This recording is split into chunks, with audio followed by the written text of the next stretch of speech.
तो ये संविधान का सेकंड वीडियो है। क्वेश्चन नंबर 6 से आगे बढ़ते हैं। क्वेश्चन नंबर 6, संविधान के कुल कितने वाचन हुए लिखो। ये मैथ्स के लिए काफ़ी महत्वपूर्ण है। तो संविधान के कुल 3 वाचन हुए जो निम्न प्रकार हैं।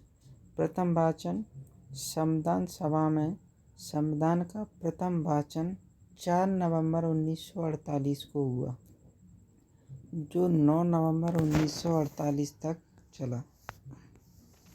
इसके तहत प्रारूप संविधान के प्रकाशन के पश्चात संविधान में संशोधन के लिए अनेक सुझाव प्राप्त हुए और विशिष्ट संस्करण भी प्रकाशित हुआ। द्वितीय वाचन में, प्रथम वाचन में क्या क्या हुए थे, संशोधन और सुझाव वगैरह। द्वितीय वाचन में संविधान सभा के संविधान का प्रथम वाचन 15 नवंबर 1948 को प्रारंभ हुआ, जो 17 अक्टूबर 1949 तक चला।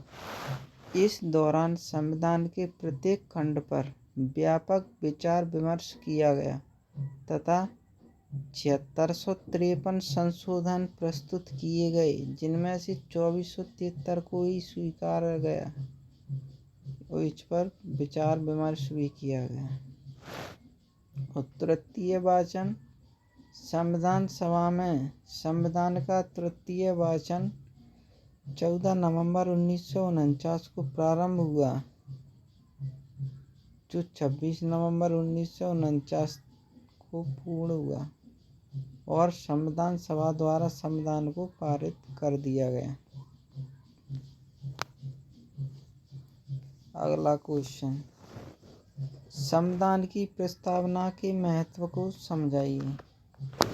संविधान की प्रस्तावना के महत्व को समझाना है। उत्तर में, संविधान की प्रस्तावना का महत्व। प्रत्येक संविधान के प्रारंभ में प्रस्तावना का दिया जाना एक आधारभूत आवश्यकता है। मतलब संविधान के प्रारंभ में प्रस्तावना का दिया जाना एक आधारभूत आवश्यकता है। संविधान की प्रस्तावना से संविधान के आधारभूत दर्शन का ज्ञान होता है।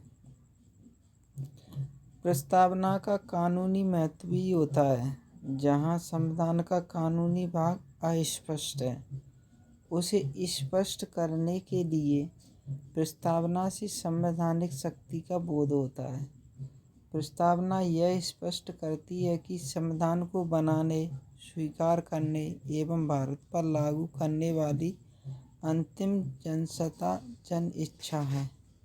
भारतीय जनता के पास ही अंतिम सत्ता है और वह अपने प्रतिनिधियों द्वारा शासन कार्य चलाती है। प्रस्तावना में कुछ पवित्र उद्देश्यों की घोषणा की गई है और साथ ही यह आशा की गई है कि इन उद्देश्यों को पूरा करना सरकार का उत्तरदायित्व है।